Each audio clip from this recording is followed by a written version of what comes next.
Hey y'all, I am coming to you from my apartment blog spot, and yeah, let's just jump right in. So I'm sure the world, Twitter, social media is all abuzz about the final episodes of Sorority Sisters airing on Friday night.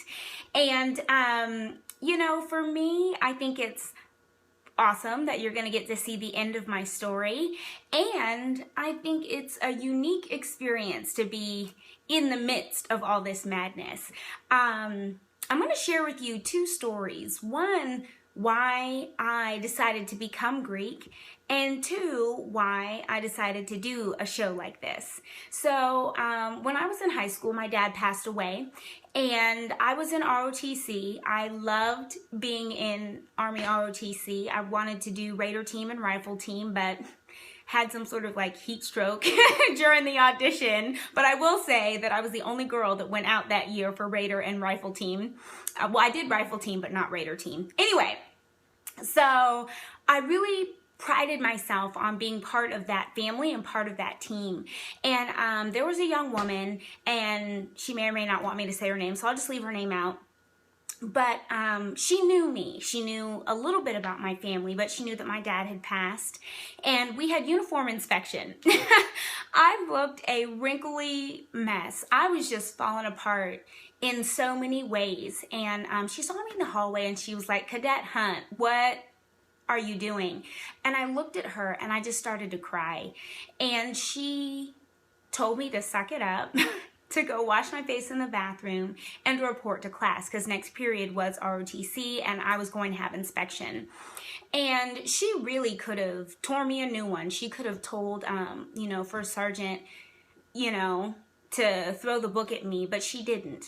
Instead, she spoke to them about what had happened in the hallway, and she showed a lot of mercy, compassion, and leadership towards me. And I didn't forget that. So when she came back to ROTC to talk about coming to college, University of Georgia, which is where she went, I hadn't considered that college, but I remembered the mercy and compassion that she had shown me, and so I put it on my list. And sure enough, I ended up at the University of Georgia. My first choice was a different college, but out-of-state tuition was a monster, and with two other sisters in college already, my family just couldn't afford for me to go there. So I went to Georgia, and she had subsequently become Greek while at UGA. And every time I saw her on the quad, she treated me with respect. Every time I saw her at Tate, she talked to me. She asked about my family. I always mattered to her whether I was a member or not. And when I expressed interest in Greek life, she asked me what any member of my family might have been. And so I told her, and she said, I think you really need to pay attention to who speaks to you. I think you need to pay attention to how they carry themselves on campus. I think you need to pay attention to how you would best serve the community, the Greek community and our college community at large, not just what that sorority could or could not do for me. And if I found an organization that matched my priorities, that's where I should express my interest. Now, she could have said, you need to be X, Y, and Z because that's what I am and it's the best sorority in the world, but she never did that. She always led me in a way that I could respect and was true to who I am and to who she is. And that was my first real glimpse of that sort of sisterhood and that sort of compassion or generosity. And so, of course, I did my research and I started paying attention to who was on campus and why, what awards they were winning, the size of their chapter and the great things that they were doing on campus, in spite of having, I think at one point, maybe 4 members, which was my chapter at the University of Georgia. And then it subsequently grew and grew and grew. But they were my best counselors. They were RAs in my dorm. They were math tutors for my math class. They were in dance, in the community dance project and all that other stuff. But I saw those women and I saw how they gave, and I knew I could give that way. And that is why I initially expressed my interest in Zeta Phi Beta and subsequently was given the opportunity to become a member. So that was my first reason for how I wanted to be Greek and why I chose the organization that I chose. And honestly, I could not be more grateful for that woman who at 17 showed me more mercy and compassion than I could have ever imagined, and again continued to bless and mentor me in my life. But that was also my first real glimpse of sisterhood and what it meant to lead by example, not only in a setting where you want to be cool or you want to run the yard and do this and that, but that I mattered to them whether I was affiliated or not. And I was treated with respect whether I was affiliated or not. And so when I was given an opportunity to do this show, Sorority Sisters, that was on VH1, I jumped at the chance, not only because it was an amazing platform, but because it was an opportunity for me to reach people outside of my small circle of influence.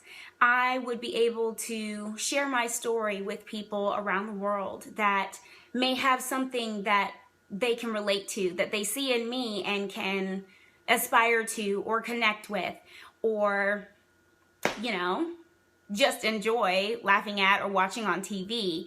But I also knew exactly who I was and why I would be good at something like this. And I believe I met that mark. You know, I think as many Greeks around the world and non-Greeks are watching this debate or conversation go on social media and on radios and things, all of that, I don't think that the show is that far off base in portraying how we respond to conflict. You know, as people have been scrolling through my social media, people said that I, you know, made it up, that people were threatening me or cursing me out and all that stuff was happening. But I deleted all those messages off my social media, because if you go through my page, you will not find obscenities, expletives, whatever you want to call it. You won't find explicit content. So why would I leave that sort of stuff on my page? I have had people call me all sorts of names, you know, comment on my education or intellect, talk about my family and my mother and my father and how they raised me. I mean, just crazy stuff. And I did not want to absorb that, because that was not what I was here for or what I was about. And if you watch the show or have seen any of the episodes, you will find that I am pretty true to life, because it's me and I'm living my life in front of thousands upon millions of people.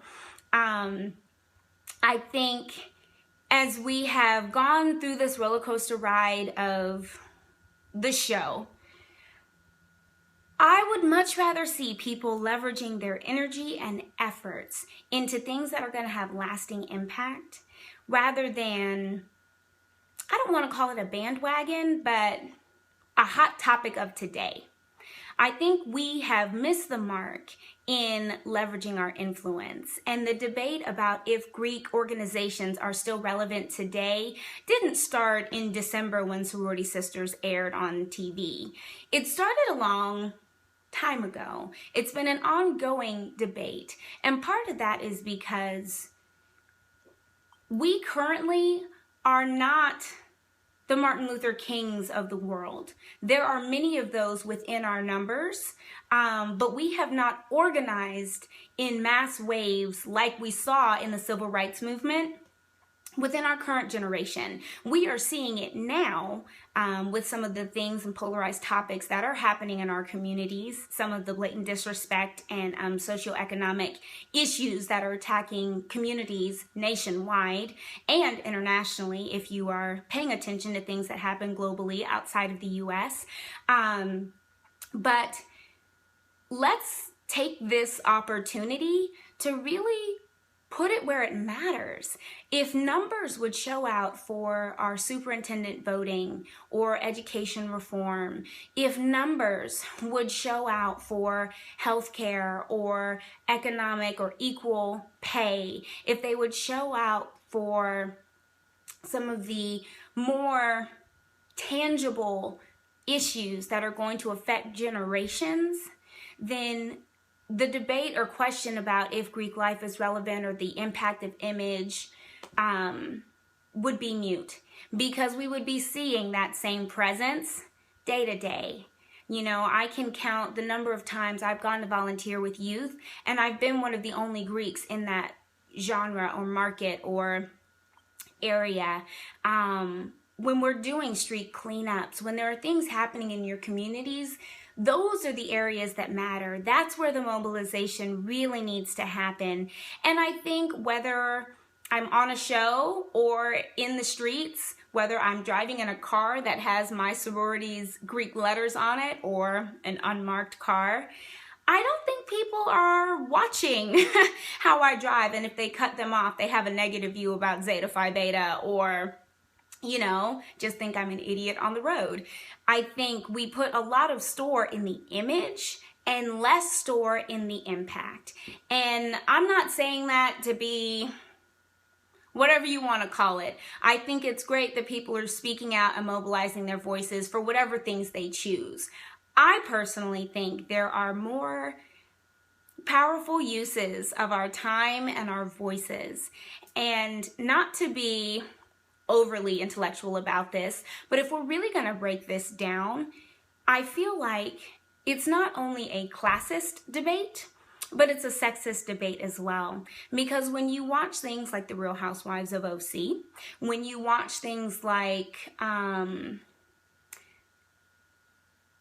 what's that other show? Shaws of Sunset, you don't classify that as ratchet TV. Somehow that magically becomes a different tier than when it is Black men or women portrayed on television. If we are really going to talk about the image of Black, or the Black image in media, then I wonder at the millions that will set that DVR on Thursday nights to watch Scandal or How to Get Away with Murder, Being Mary Jane, shows that do show powerful, strong Black women also engaged in adulterous relationships at the beck and call of, you know, in some of them, white males that leverage them, their influence over them for their bodies and what they can do for them, or committing crimes and self-medicating with lots of wine and popcorn. I mean, if you really want to break this down, you can't pick and choose those battles.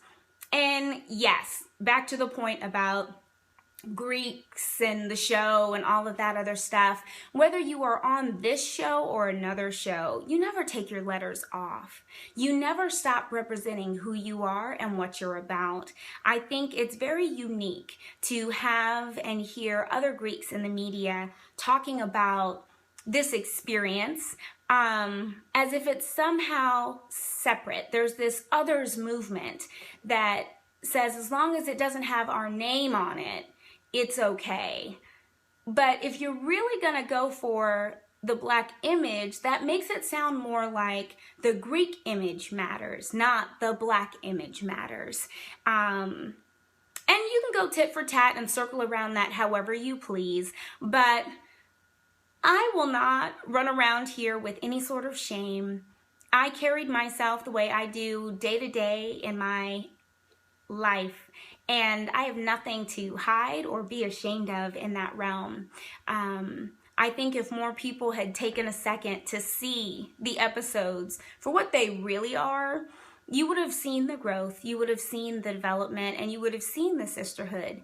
You would see the debates about relationship and women having to give up careers to marry a man, or how can you balance it and have it all. You would see the balance of single moms that are struggling and not only providing for their families, but figuring out how to either co-parent or date, which is not an easy thing. You would see young entrepreneurs that are building businesses and learning what to do and how. You would see the mentorship of older women reaching out to young people to connect with them in the areas that they can connect with through dance, music, arts, stepping. You would have seen so much more than just the surface, but it is what it is. And I was grateful for the opportunity. I'm grateful that it gave me a chance to reach people that I would never reach. It gave me a chance to reflect on myself and my relationship, my career choices, and how I carry myself through the world. And I'm blessed and grateful for it. So this will be the only time that I address this whole situation on my blog. I definitely want to stick with more positive and food for thought or fruitful topics. So I invite you guys to check out my social media. Scroll through my page and see what you see. You won't find very many negative comments. I've already been going through and deleting some today because people are still just so nasty. But you'll also see some of the comments of people that have really positive things to say, or questions for me about what I do and why. And those are the things that I'm going to be talking about moving forward with my blog. And I am just blessed to have gotten a chance to speak to you. Wishing you all the best. Love and light.